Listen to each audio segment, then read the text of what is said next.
businesses ending slavery and trafficking. We work primarily with the business community, but we also work with other employers to raise awareness and seek to prevent trafficking. So why specifically is business important for prevention? We started in 2012 out of a foundation in Bellevue who brought together a group of experts in the region and said, hey, we really want to prevent human trafficking from happening because there's great work being done on the victim service side, great work being done on law enforcement, but we really want to stop the flow of victims into exploitation. And so we realized in that conversation that business was absolutely key to preventing trafficking, and they were not at the table. Nationally, internationally, very little at the table around discussions around sex trafficking and sex buying prevention. So our organization started to fill that gap. Our goal is prevention, and our vision is to see long-term social change. I'm sure, as you've heard Peter talk about, we need to change both the perceptions of buyers as well as the perceptions of non-buyers. We need to change the attitudes and beliefs that are driving sex trafficking and sex buying. And what better place to influence than through employers? Because employers can reach so many people. So that's what the BEST was started out of, is that desire to really prevent. And when you look at a similar issue, is sexual harassment, right? You think of where we were 40 years ago as a nation on sexual harassment and where we are today on it.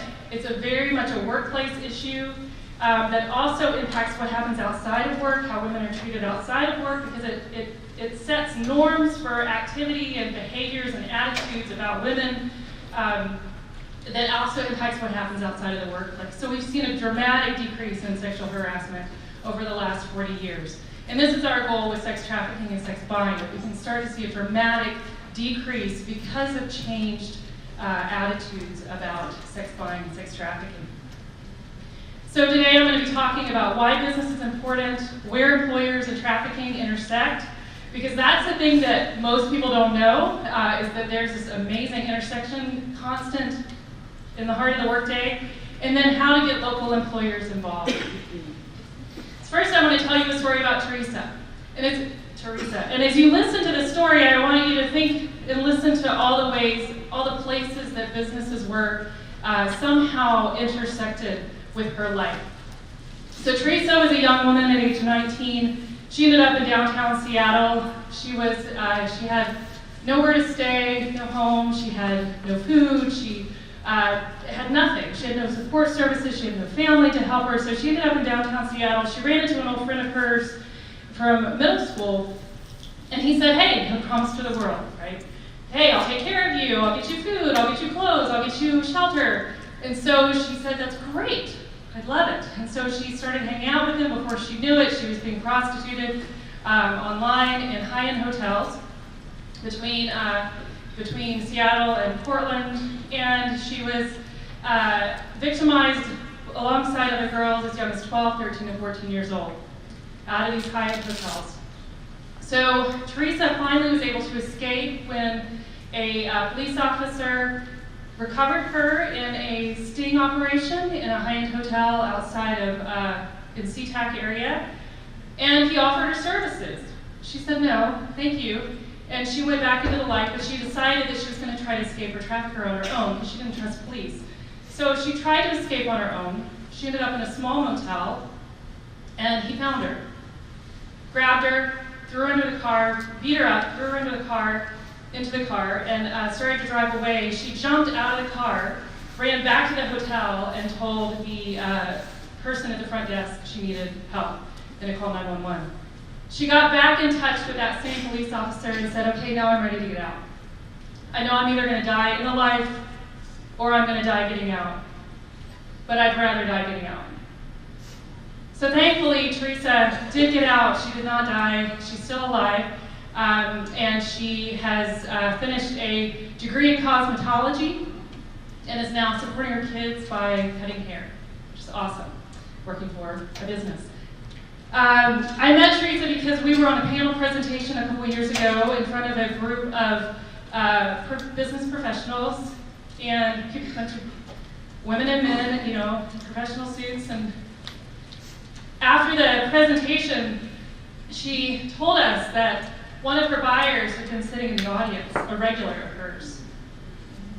Thankfully, she wasn't traumatized by this, and she thought it was kind of funny because she was watching him squirm while he was having to hear the story that he paid her not to hear. Right? He paid for the idea that she wanted to be there.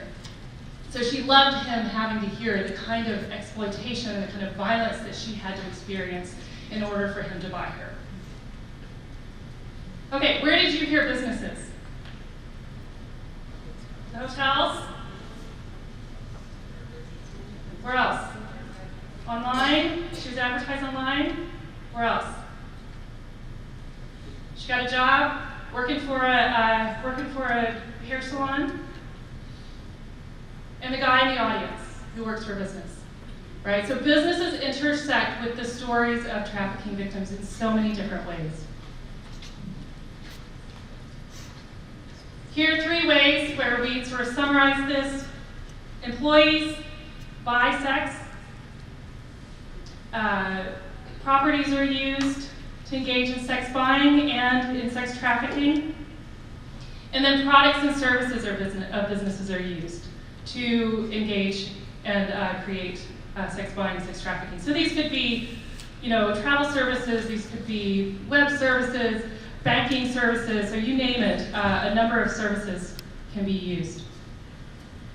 So first I'm going to talk about the properties, which I'll talk about our first project that we started was with the hospitality industry called Inhospitable to Human Trafficking. So we started working with the Washington Lodging Association in 2012 and brought together hoteliers across Washington state to create best practices. And there may be some of the law enforcement officers we worked with who are in some of those conversations who are here in the room today. But why hotels? We did some research back in 2008 to 2012, found that 63% of sex trafficking crimes in our area involved hotels in King County. Though when you talk to Val, he says, I've never prosecuted a case of sex trafficking that did not involve a hotel. 48% of hoteliers, when they came to our training, before we did the training, they believed that prostitution is freely chosen. So half of hoteliers believe in our state, I'd say that's a pretty state because these are hundreds of hoteliers we asked, believe that prostitution is freely chosen. So what are you going to do if you see it happening in your hotel? They were just kind of looking the other way, right? They didn't understand what was actually happening. 8% of hoteliers had received training in our state prior to us doing this, so that's a really, really small number. And then also, only 8% of hoteliers had actually identified trafficking in the coming year. These are all hoteliers who participated in our training. So what we did is we developed best practices for King County. We hosted our first training event back in like 2013 or something like that. We hoped for maybe 70 hoteliers at the event. We had over 100. We thought, oh my gosh, this is amazing. We're onto something. We then got funding to be able to scale that into 6 counties throughout Washington. And then we realized that we needed to put this training online because it was basically me showing up and doing trainings, and I could only do so many. So now we've launched online training for the hotel industry, which is reaching hotels across the country. So we did make the training so it could be outside of Washington State. We're working with Red Roof Inns right now. They're training 10,000 of their staff. We're working with the Asian American Hotel Owners Association, which you may not know that Asian Americans own half of the hotels in the United States. And so we're really excited to be partnering with them to raise awareness, but we really want to see more Washington hotels continue to train their staff.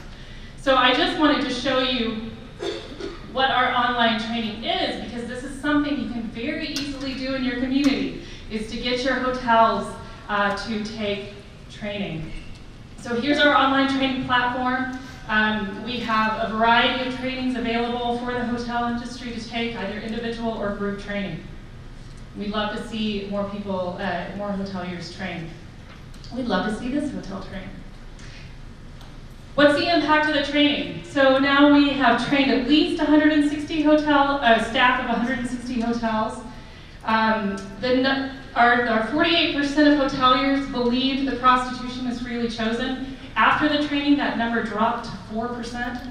Believe that prostitution is freely chosen. And that attitude created a major behavior change. So you'll see that before the training, 8% said had identified trafficking victims. After the training, 44% identified trafficking victims.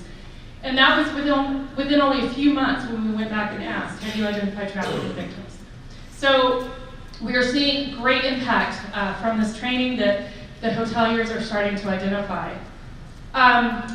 Just anecdotally,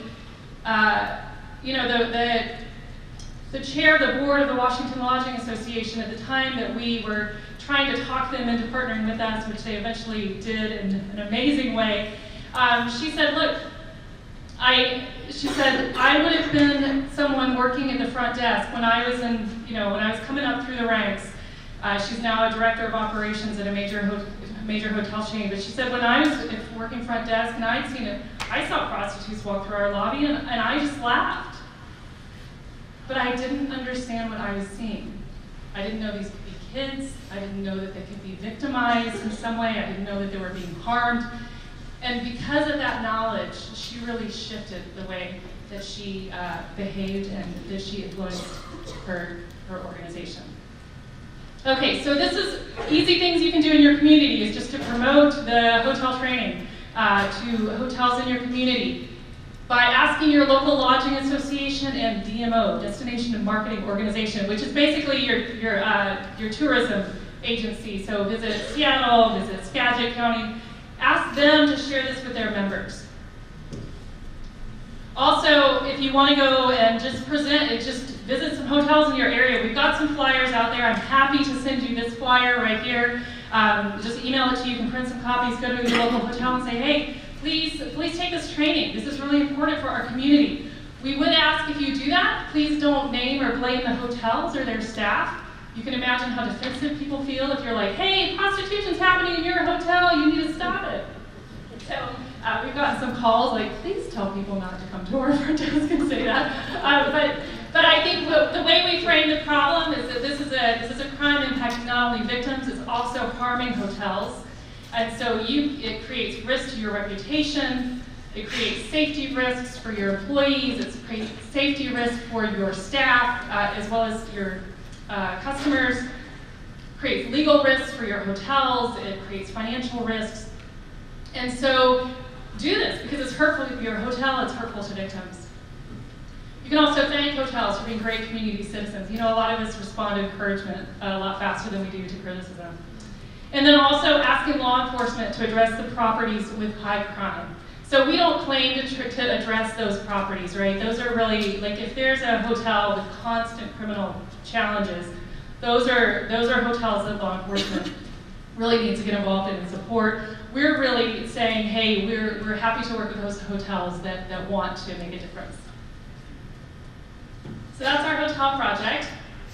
And now I want to talk about the Best Employers Alliance. So this was our second major project that we did because we were excited to work with the hospitality industry, but we also realized that there are industries outside of hospitality where this criminal activity is still intersecting with their industry. So the Best Employers Alliance was founded out of a conversation that we had at the Carter Center in Atlanta, where business experts came together and said, you know, what is it that we need to do? We decided to create a public and private partnership for employers, cross-sector, public and private employers, working to prevent sex trafficking and sex buying. So the Best Employers Alliance was founded a couple years ago. Here are some of the members, which you may recognize: Polaris, Carlson, Caesars Entertainment, yes, that's the Caesars, Slalom, King County, City of Seattle is on board. The Washington Technology Industry Association had an amazing event last year to raise awareness to their members. So we've got some great members on board. We want to get as many businesses and employers on board as we can because we can influence them to change. So here's how you would involve your business or a employer in this initiative. So first, establish a working group. Second, develop the business case and get some local data. Third, invite government and employer partners through in-person meetings. This was something that Val came up with because he realized, as we were having these conversations about how do we get our businesses involved, he realized that this is a real way that government can lead, is by saying we as the government are doing this, and so we want to invite you also, businesses, to come to the table. Politicians love this kind of stuff, right? I mean, they love public-private partnerships, they love working with the businesses in their community and influencing them through leadership. Also, recruit private employer partners through in-person meetings. And then once a partner joins the alliance, we take it from there. So we've got all these resources for them, we walk with them, we help them to prevent sex buying and trafficking within their operations. So first, you would establish a working group. I think that's pretty straightforward as to how you would do that. Second, I want to talk to you about the business data. So what do businesses need to make a decision? And why do businesses do the things they do? It's the bottom line, right? Anybody who works for a business or knows businesses know that it's all, like, you have to make the business case. You have to show, how does this issue relate to my bottom line? How is this going to make me more profitable, or how is this going to hurt my profitability? And so that's what the business case is about, is this is how this issue relates directly to your bottom line. So we have I wanted to see, I'm going to skip forward a little bit and show you this video that we created, which gives you the business case.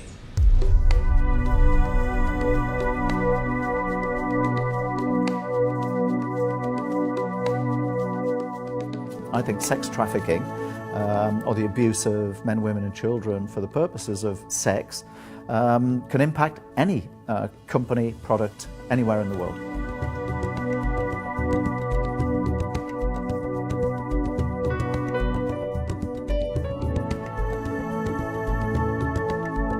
Historically, prostitutes are women that wanted to be out there, and we look down on them. But everybody has a story, so. I was in school every day, I was on the basketball team, plenty of friends, always was doing activities after school, so everything was great. When I was 14, a guy that lived by my bus stop, he would always try to approach me and talk to me and put me in a different mindset. That resulted in him trapping me and pimping me and had me do things that I never would want to have done as a child. The vast majority of the referrals I receive are for very young girls. I get a lot of referrals for 12-year-olds, and I just had a referral the other day from a school counselor for 3 11-year-old girls. Sex trafficking is harmful not only to victims, but it also harms employers. Employees buy sex from trafficking victims. Traffickers and buyers use business properties. And traffickers and buyers use products and services. Over the last 2.5 years, we've prosecuted many men for trying to buy sex from minors. And what we found is that they come from a broad spectrum of industries in our community. We've prosecuted people who were pastors, doctors, lawyers, executives, laborers, truck drivers, every industry that you can imagine. We did some research on the internet and found that a peak time when buyers are online searching for sex was 2 p.m., the heart of the workday. A recent study by Arizona State University estimated that as many as 1 out of 20 men buy sex every 24 hours.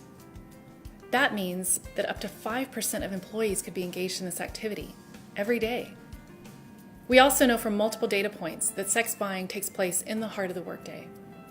It can be costly to an organization, impacting brand reputation and work productivity.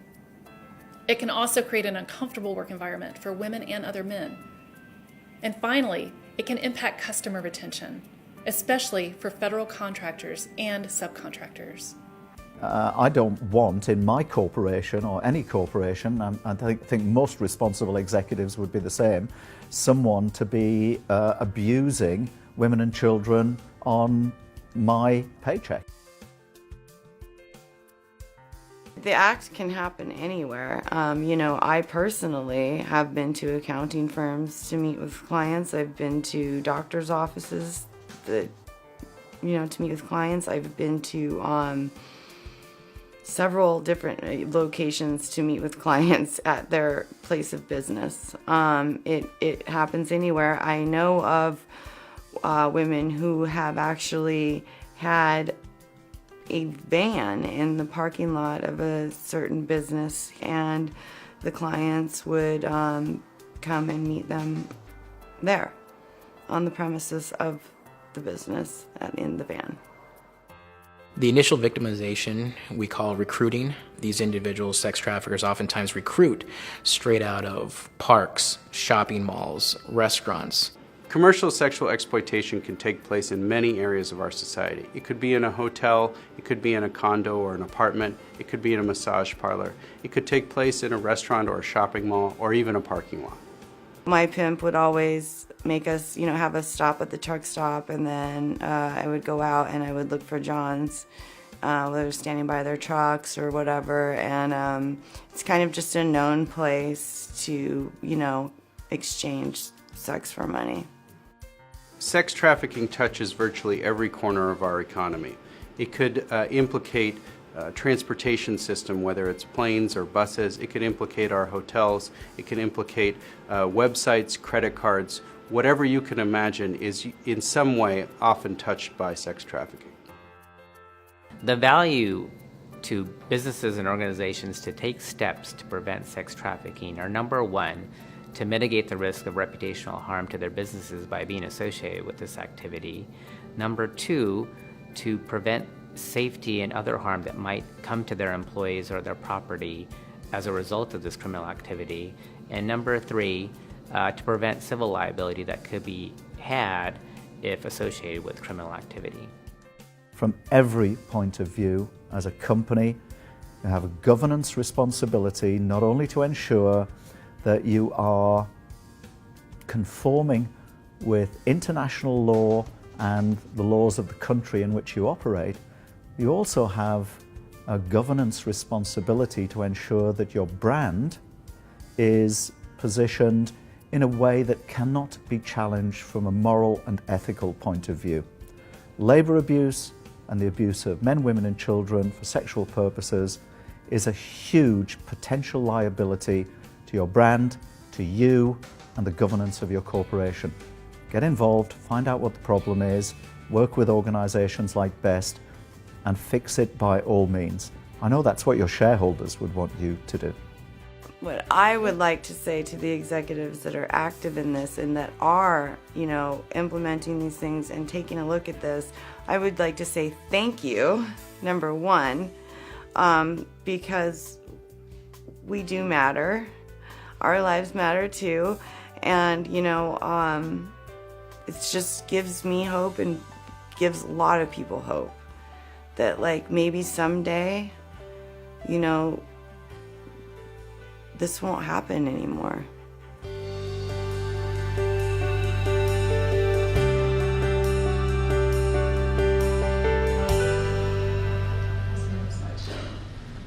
So that is the business case, right? That we're appealing to the business on their own terms and showing them the intersection between how sex trafficking and sex buying happens and how it impacts their business, and these are the risks that it poses to their business. So we have something called a business case document, which I didn't create enough copies for all of you, but if you want to pick one up, they're just right outside the door on one of these tables.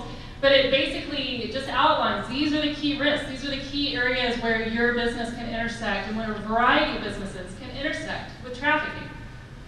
We welcome any community to take that, use it as a template, create your own data for what's happening locally if you have it, and then distribute that to businesses in your area. And say, hey, here's some resources for you to be able to stop this crime from occurring.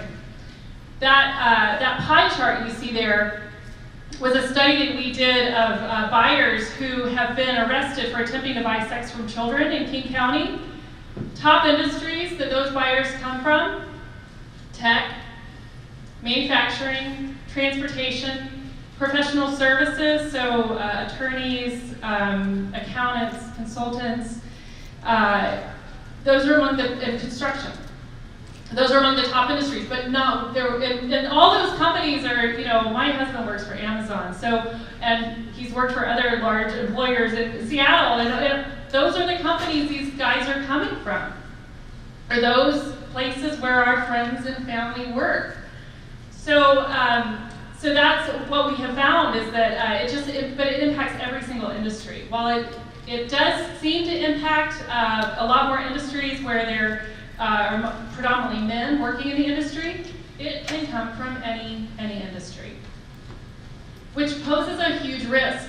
So the top time that we have found in Seattle that men are going online, or a top time that we found in Seattle that men are going online to solicit, is 2 p.m., the heart of the workday. When we tell employers that, and especially when we tell their general counsel that, so their attorneys, what?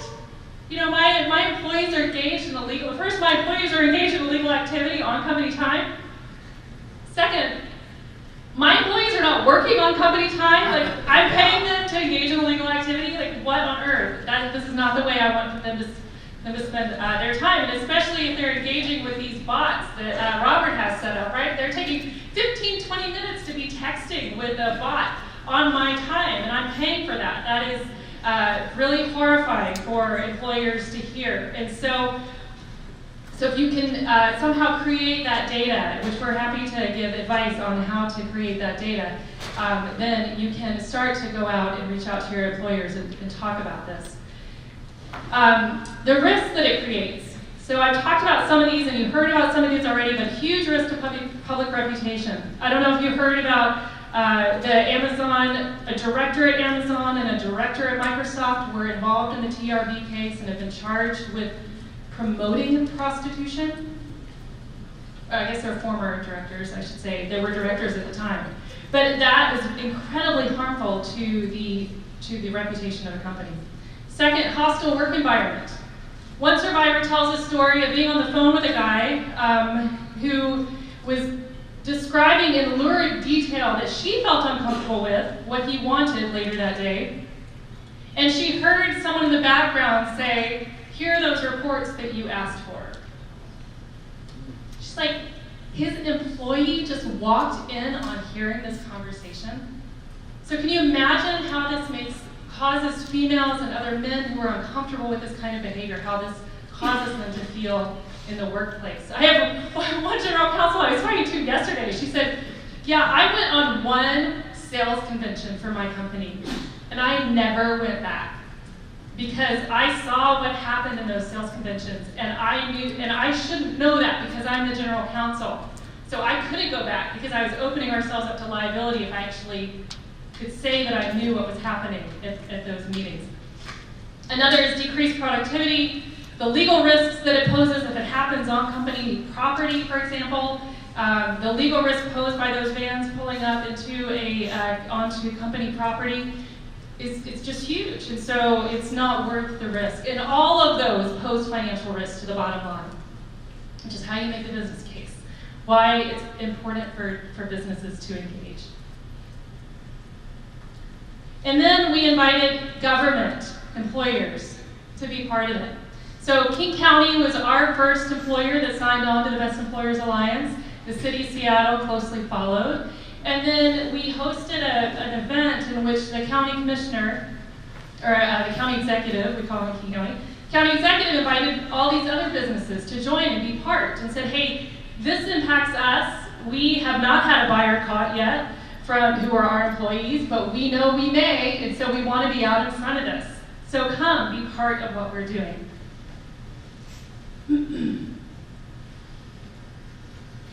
So if you want to ask your local government to join the Best Employers Alliance, these are the reasons. Well, first I'll tell you the steps to join, are 3 very, very simple steps. We get this question all the time, how do you join? 1 is just, we need the commitment of your executive leaders. 2, complete a self-assessment. 3, commit to make progress on best practices. Really simple to join. But why would a government want to join? There is that risk mitigation for a county or a city. They can help to identify trafficking victims by being part of that and starting to train their staff. Most governments, which makes it easier to talk a government into joining, is because of this commitment that most governments have to social justice and equity, and so appealing to that commitment. Also, asking them to take leadership before other people do. And then the incredible power that a government has, like a county executive, to convene and influence the private sector. So those are the asks for the government that we made, and it's been quite successful.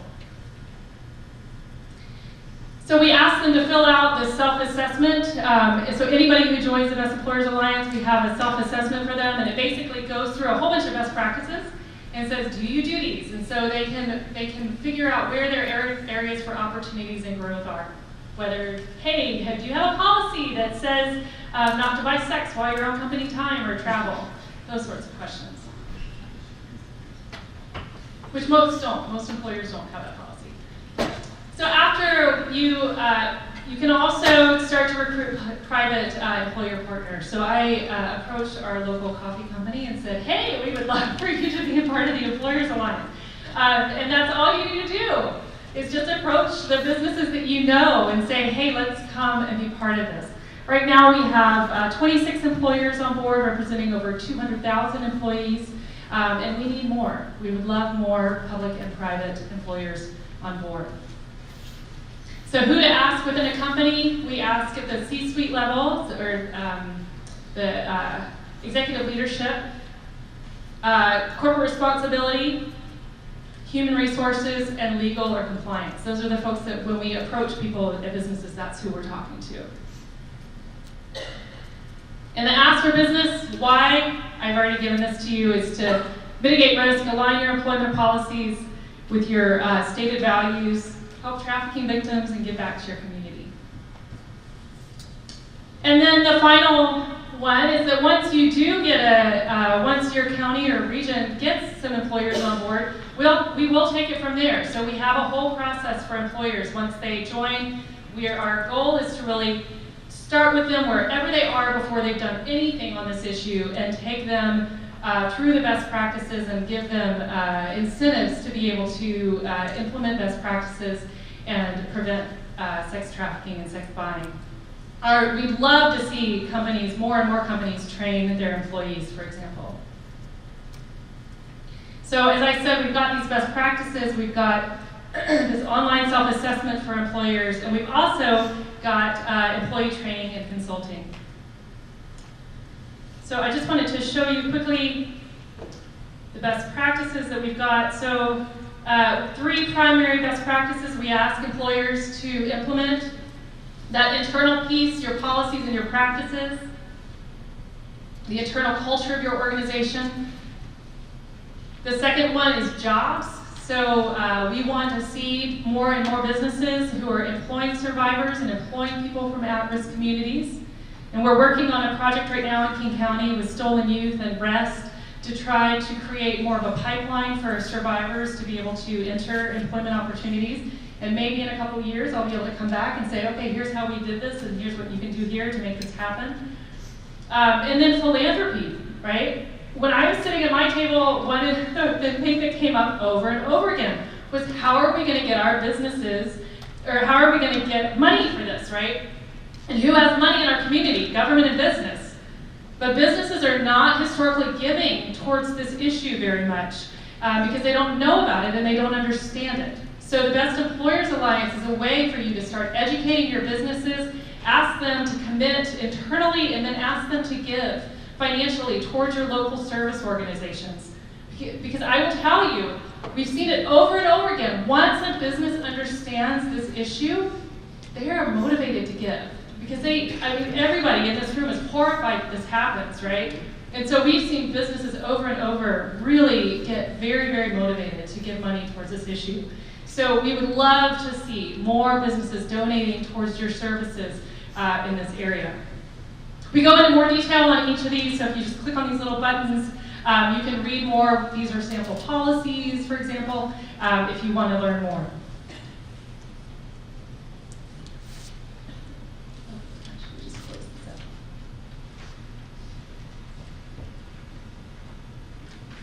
Robert, I gotta get some instruction from you on this. Okay.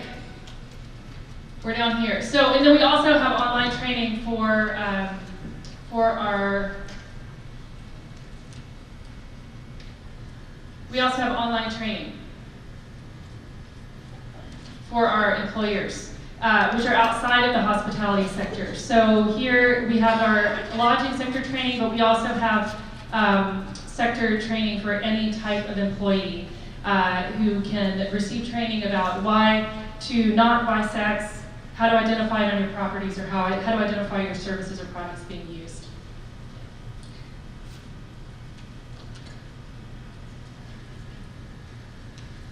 Okay, so 3 things that you can do quickly. This is what we were asked at the end of our presentation. So 3 things that you can do quickly and in the short term. 1 is that you can invite business leaders and associations that you know to join the Best Employers Alliance. You can simply send them an email with this video link and say, hey, did you know about this issue, that video that you watched earlier? Did you know about this issue? We'd love for you to get involved in preventing it in some way. If they don't even join the Best Employers Alliance, we don't care. There's information on our website, things they can do, best practices they can implement without joining. Second, you can gather a group of people who are interested in engaging your businesses and your government on this and say, hey, what do we want to do? Do we want to do hotel training? Do we want to promote the Employers Alliance? And then promote whatever program your group decides that they want to promote. So those are just a few things that you can do to engage the business community, again, which is absolutely key to preventing this crime from happening. If we're going to see long-term social change, businesses are in a key position and all types of employers are in a key position to be able to influence what employees are doing, both within the workplace as well as they start to influence norms outside of the workplace as well. Okay, thank you.